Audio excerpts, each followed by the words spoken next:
Welcome to the Aleck Pain to Performance podcast, hosted by Dr. Jake Aleck and Dr. Kyle Richmond. Here we discuss health, fitness, and nutrition-related topics. Dr. Richmond and I are chiropractic physicians based out of Frankfort, Illinois. We treat all things pain. If you move it, we treat it. For more information about the clinic or us, check out AleckPainToPerformance.com.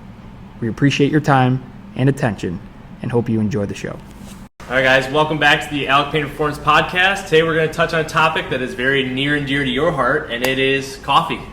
So kind of let us in on a little bit of what you think about coffee, what your favorite kind of coffee is, and everything you can think of coffee. Yeah, first, it's amazing if it's only coffee.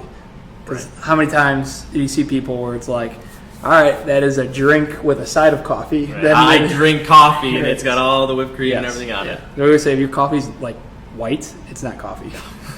But no, I mean, it's actually, I think going into it, everyone gets it like, oh, I need a caffeine kick, or everyone's intro into it is like, I need energy, which is fine. But then as you start appreciating it more, oh, there's more flavors to it. Oh, there's different modes that you can make it taste a lot better than just adding a bunch of creamer or sweeteners to it. So that was my progression over the years, because initially, one of my buddies back in college, we started with the instant Folgers coffee. So literally everything can get better from there. And Brian Odo, you remember that time, because we were like, oh, we'll put it in with like our protein and then like shake it up. I mean, it literally, my coffee experience has only gotten better. But you dipped into it more recently, right? Yeah, mine was actually, so I tried it once during undergrad. I did the whole Bulletproof Coffee thing, that's not great. I thought it was fine, didn't need it. Started graduate school, and everyone's drinking coffee. It's long days ago. You know what? I think I need some caffeine. Tried coffee, and then just got hooked on it. And I'm just like an iced, like cold brew. I'm not even big on all the hot stuff, but I got hooked on that. And cold brew even in the winter? Oh yeah, all times. Yeah. I don't care how cold my hand gets. I am drinking a cold brew. Well, so cold brew is naturally more caffeine based because out later, yeah. So the making of cold brew, there's no heat involved. It's literally just water, filtered, and then like throw it into a fridge and then wait for time. Yeah, so that's why cold brew people will get like more buzzy than normal. And then I'm on the flip side, like I like Americanos, which most people don't know, it's actually not made from normal coffee grinds and beans. It's actually an espresso paired with hot water. So in Americano, they'll ask you, do you want 2 shots or 4 shots or 1 shot? And what it is that many shots of espresso with hot water on top. So then you'll get like the coffee taste and feel. But a lot of people, specifically at Starbucks, like the espresso beans more than the normal coffee, because they think the coffee is a little bit more harsher. Okay. So they'll get Americanos there instead of normal coffee there. So these are all things I didn't know. All I know is there was coffee. I tried the cold brew. Yeah. I know. Yeah. Your experience on the Bulletproof. So explain what Bulletproof for the time, what I remember was there was just your regular hot coffee. You threw either MCT oil or a type of butter or a coconut oil. And then at the time, too, I even put a protein powder in just to make it taste better. But the whole idea was putting more fats in your coffee in the morning. It's kind of more the whole keto thing. Your brain's supposed to function better, but kind of didn't even like the taste of it. But I know there was a big kind of kick on that for a while. How long did you just stick with it?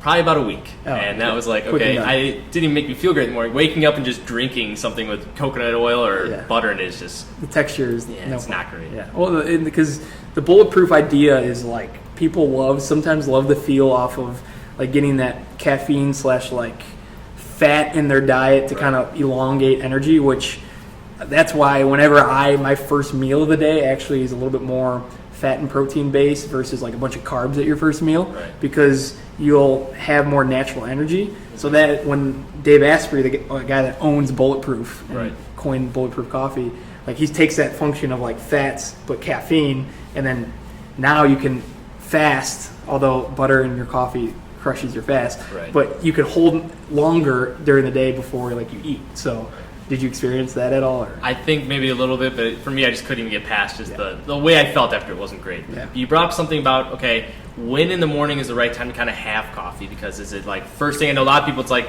they get up, they go right to work, and they're like in their car or on their commute drinking their coffee. Yeah, we want water right off the bat, because we sleep for 6 ideally 8 hours, right? You got nothing in your system. Start with water. A lot of time room temperature water is the best in the morning because your gut digests it the most. Okay. So once you get water in, then the more recent science would say you wait 90 minutes until you're up to naturally have that first dose of caffeine, because like your circadian rhythm's getting a little bit more used to being up. So then when you have that coffee, now you'll have more stable energy versus as soon as I wake up, I roll to my my Keurig, pound coffee, be like, ugh, and then you get that like down at 2 hours in, right when you're getting to work. Right. So that was more through the Huberman people that listen to him. He's a renowned science podcaster that just spits out knowledge, and he found that more recently, that 90-minute time. So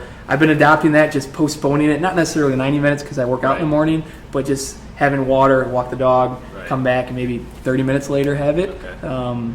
But yeah, that's kind of the spell there. Right. And something I see, there's almost like two sides with people coffee. They're like, they really just do it because they love the flavor, and then some people are just like caffeine addicts. Yep. I'd say you're probably sitting more on the side now. You love the flavor, you're into it. I first started caffeine addict. Now it's like I just want that taste of coffee in the morning because I just love it. And those people are the decaf people. Yes. If you have decaf because you enjoy the taste, decaf naturally is going to be a little bit more burnty taste because it's so cooked down, so everything's cooked out of it. But like after dinner, instead of dessert, having a decaf coffie. Our 6 o'clock patients here always make fun of me because I'm having decaf coffee, but I'm like, dude, it's decaf. I know, all the time. Because of the 3 p.m. shut off. That's what I was going to ask. Okay, we know when to start in the mornings.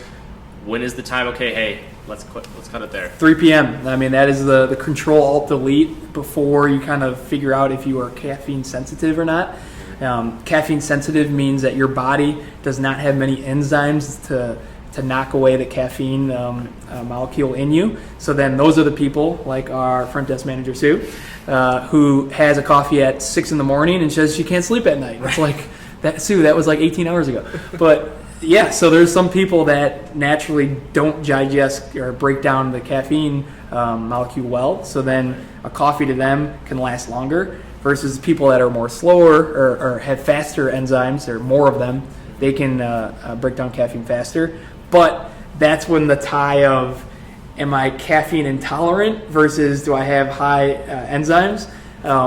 Caffeine intolerance is like, oh, I can have a cup of coffee and I feel nothing. I can just go to bed. Right. I always joke around. I know people like that. It's crazy. Well, they said they're physically sleeping, but mentally stuff's still going on there. Okay. So they're always going to feel the need to like have more caffeine. Gotcha. So I would say you have no idea how well you can feel until you take that week of cold turkey, or at least dose down until like, all right, I'm having nothing. See what you feel like, because a lot of times people sleep are like, oh my gosh, I sleep way better, way deeper. I'm not waking up in the middle of the night, or I wake up more recharged.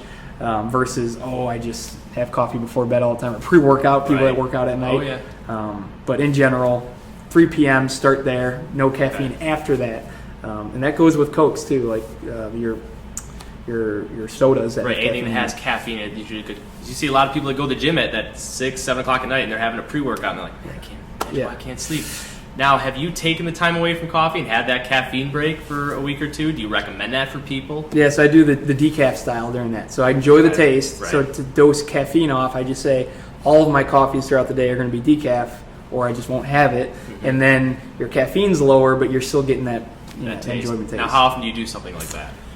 I don't program it, but maybe every 3 or 4 months. Okay. Which is probably a lot sooner than people really think. It's probably really beneficial to do that every once in a while, kind of build up maybe some tolerance again. Do that, gradually go there instead of just going cold turkey. Cold turkey, yeah. Right. So, last thing, favorite coffee place to get in downtown Frankfurt? Downtown Frankfurt, easily grounded. Grounded. Grounded, cold brew. I just walk in, cold brew, just black. Yep. That is it. So in downtown, I'm trying to think. Grounded is probably the most well-known coffee. Yes. Cultivate has it. They have iced coffee, or cold brew too. No, I think it's, maybe it is. No, it is a cold brew, because that's pretty much all I get, yeah. Cold brew and hot coffee there. And then, actually for a restaurant, Cup of Joe's Coffee. You know what, they just got cold brew recently, because I had it a couple weeks ago. Very good. So when you're sitting down and dining, cold brew or Cup of Joe coffee. Yes. But big fan of Cup of Joe's Coffee. Absolutely. All right.